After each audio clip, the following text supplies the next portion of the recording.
Ini adalah siaran langsung pertandingan Olimpiade Nasional. Penyelenggara mengajukan pertanyaan yang sangat sulit. Kubus dari angka mana dikurangi 8 kali kuadratnya? Mengalihkan hasil bagi dengan 81 akan menjadi kekuatan 5 dari 3. 4 remaja jenius hadir. Tidak ada yang bisa menjawab.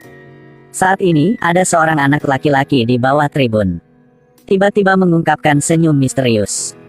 Hanya melihat di kepalanya. Angka yang tak terhitung muncul. Hanya dalam beberapa detik. Jawabannya muncul. 24. Benar, Damon. Benar, Damon. Aku tidak bilang apapun. Aku tidak bilang apapun. Kamu sudah jawab 24. Tidak, aku tidak. Aku sudah katakan, tapi.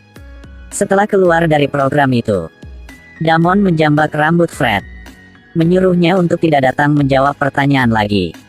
Atau dia akan memukulinya. Untungnya, gurunya muncul tepat waktu. Untuk menghentikan intimidasi ini. Hari berikutnya Fred telah menggantikan Damon. Untuk bergabung dengan program. Penyelenggara menetapkan pertanyaan. Berapa kubus dari 3.796.416?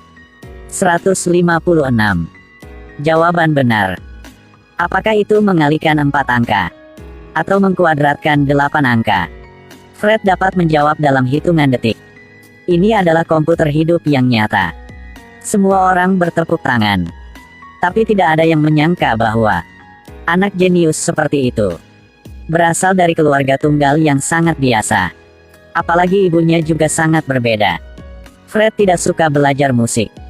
Dia akan datang untuk menyelamatkannya dengan datang menjemputnya lebih awal. Setelah keluar, Dede bertanya kepada Fred mengapa dia tidak suka belajar musik. Katanya, lagu yang guru ajarkan sangat bodoh, Dede. Benar sekali, anak laki-laki itu tidak pernah memanggil Dede sebagai ibu. Tetapi memanggilnya dengan nama. Keduanya menggunakan status teman untuk bersama. Kadang-kadang mereka bermain bersama. Menganggap pegangan di bas seperti ayunan untuk bermain. Bisa dilihat bahwa Dede tidak sengaja mengajari bocah itu menjadi jenius. Tetapi berharap dia memiliki masa kecil yang lengkap dan bahagia. Tetapi gurunya tidak berpikir demikian. Dia datang ke Dede untuk berdiskusi. Ingin Fred dididik lebih profesional. Memanfaatkan kejeniusan dia sepenuhnya. Jika Dede setuju, dia juga dapat membawa Fred ke dalam program. Memastikan bahwa hanya dalam 3 minggu, Fred bisa terkenal secara nasional. Semua orang tahu ketenaran adalah jalan menuju kekayaan. Orang tua lain akan dengan senang hati setuju. Tetapi Dede tidak setuju. Meskipun dia sangat miskin, dia tidak memiliki banyak pendidikan. Tetapi dia juga memiliki batasan. Dia sama sekali tidak membiarkan anaknya menjadi alat untuk menghasilkan uang. Dia membawa anaknya pergi tanpa melihat ke belakang. Suatu hari dia sedang belajar matematika tingkat lanjut. Dede datang untuk menggodanya. Dia menyuruhnya untuk tidak terlalu kekanak-kanakan. Aku sedang belajar. Dede menggoda Fred lagi. Menyemprotkan benih kepadanya. Dia terlihat persis seperti orang dewasa yang berkata, "Jangan lakukan begitu. Kamu tidak punya selera humor, tahu?" Dede berharap Fred bisa seperti anak-anak lain. Sedikit lincah, bukan seperti kutu buku. Tapi Fred bukan tidak mau begitu. Setiap kali dia melihat anak-anak tetangga bermain dengan gembira dengan mata kagum. Tetapi tidak bisa bergabung di sekolah. Karena dia terlalu pintar, sehingga dia diisolasi. Saat belajar senam, hanya bisa berdiri di samping menggambar. Bocah 7 tahun. Sudah merasakan kesepian abadi. Sangat cepat, sudah sampai hari ulang tahun Fred. Dede memutuskan untuk mengambil kesempatan ini. Biarkan Fred membawa teman-temannya ke rumah untuk bermain bersama.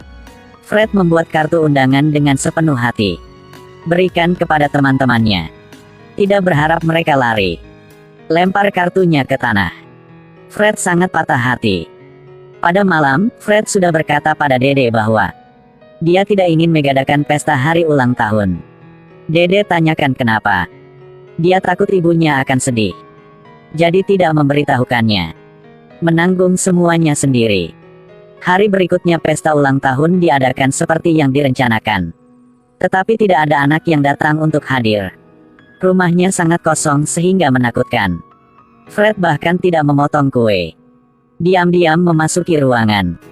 Dede akhirnya menyadari bahwa karena bakat alaminya, dia tidak akan bisa bermain dengan teman sebayanya.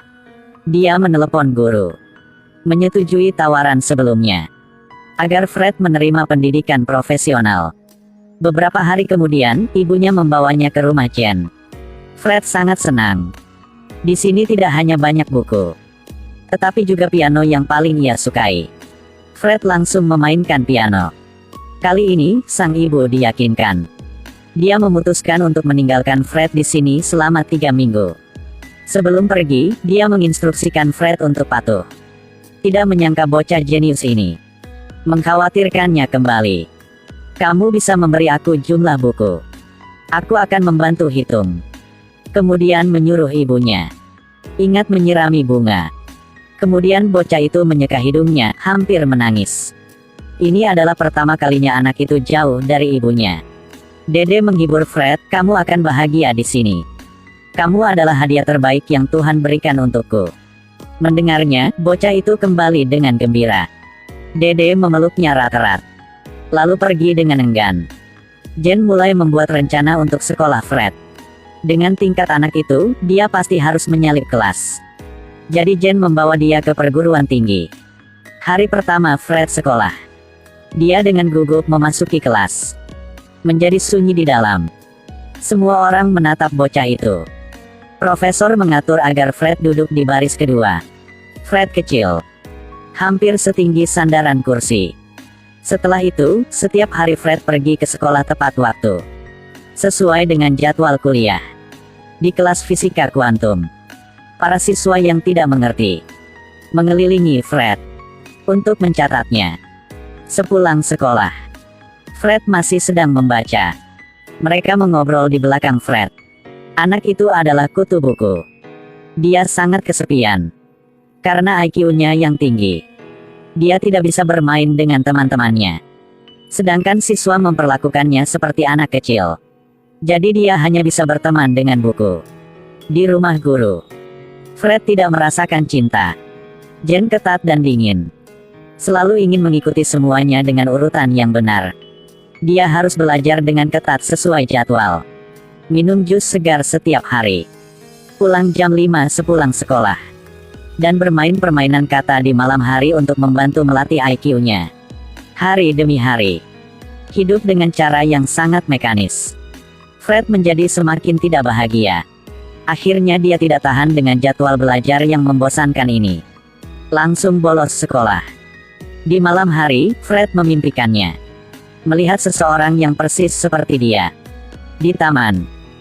Hanya saja anak itu cacat. Memiliki kaki palsu. Setelah bangun, Fred tidak bisa kembali tidur. Sebelumnya, hanya mengalami mimpi buruk. Dede akan datang untuk menghiburnya. Bermain dengan Fred dengan bayangan. Mengandalkan kipas bentuk bayangan untuk menebak objek. Dan seterusnya. Dia akan tertidur di pangkuan ibunya. Tapi sekarang, dia harus menemukan guru. Namun Jen sedang sibuk. Yang hanya suruh dia minum segelas air. Atau lakukan di lampu tidur. Fred pergi dengan kecewa. Malam itu, Fred sangat merindukan ibunya. Keesokan harinya, Jen sedang mempersiapkan Fred. Karena mereka harus tampil di acara TV hari ini. Jen bertanya lagi dan lagi. Apakah dia sudah hafal naskahnya? Fred mempertanyakan. Mengapa kamu terus menanyakan pertanyaan-pertanyaan ini kepada aku? Kenapa kamu selalu berbicara seperti sedang memberi kuliah? Mengapa tidak ada seorang pun di sisimu? Kenapa kamu tidak punya anak? Akhirnya, apa yang terjadi padamu? Jen tercengang. Karena rasional, dia melepaskan perasaannya. Tidak pernah menggunakan hatinya untuk memperlakukan orang-orang di sekitarnya. Bahkan dia tidak tahu apa itu cinta. Apakah hidup seperti itu benar-benar lengkap? Tapi Jen masih menahan emosinya. Sesuai dengan rencana, dia membawa Fred untuk syuting program 2H. Tetapi di luar dugaan kali ini, Fred tidak mengikuti apa yang telah dibahas sebelumnya, yaitu menyelesaikan soal matematika di tempat. Ia tidak ingin orang dewasa melihatnya sebagai seorang jenius untuk tampil. Bahkan hanya badut yang bisa memecahkan masalah matematika tingkat lanjut. Fred memutuskan untuk meninggalkan studio. Jen mengejarnya, tetapi dia tidak bisa ditemukan. Fred pulang rumah. Tidak lama kemudian, Dede pulang. Dia memeluk ibunya dengan erat, menangis sambil berkata, "Aku sangat merindukanmu." Ketika dia mendengar bahwa Fred meninggalkan lokasi syuting, Dede tidak memarahi Fred, tetapi mengatakan bahwa sejak kamu lahir, aku tahu bahwa kamu adalah anak yang paling istimewa. Terkadang aku tidak tahu bagaimana mengajari kamu, tapi terkadang ketika aku melihatmu, aku akan berpikir aku benar-benar mencintaimu. Itu saja sudah cukup. Jen melihat adegan ini dan memahami pilihan Fred. Di akhir film, Fred terus belajar di universitas, tetapi tidak lagi secara mekanis. Di ulang tahunnya yang ke-8, Dede mengadakan pesta ulang tahun untuk Fred. Kali ini, tidak sepi seperti tahun lalu, tapi banyak anak yang datang. Jen juga datang untuk ikut, dan memberikannya sebuah mobil mainan, yang bukan lagi buku matematika kelas atas di masa lalu. Fred tersenyum sangat cerah. Dia telah menghilangkan beban kejeniusan. Bermain seperti anak-anak normal. Ya, benar. Setiap anak tidak boleh diajar oleh orang dewasa hanya demi ketenaran. Memanfaatkan masa kanak-kanak. Harus menanggung terlalu banyak hal di luar usia mereka. Jenius ditakdirkan untuk kesepian. Tidak dipahami. Karena itu, memiliki suasana dewasa yang bahagia. Memiliki situasi keluarga yang penuh cinta. Hanya dengan begitu, dapat memberi mereka masa kecil yang indah.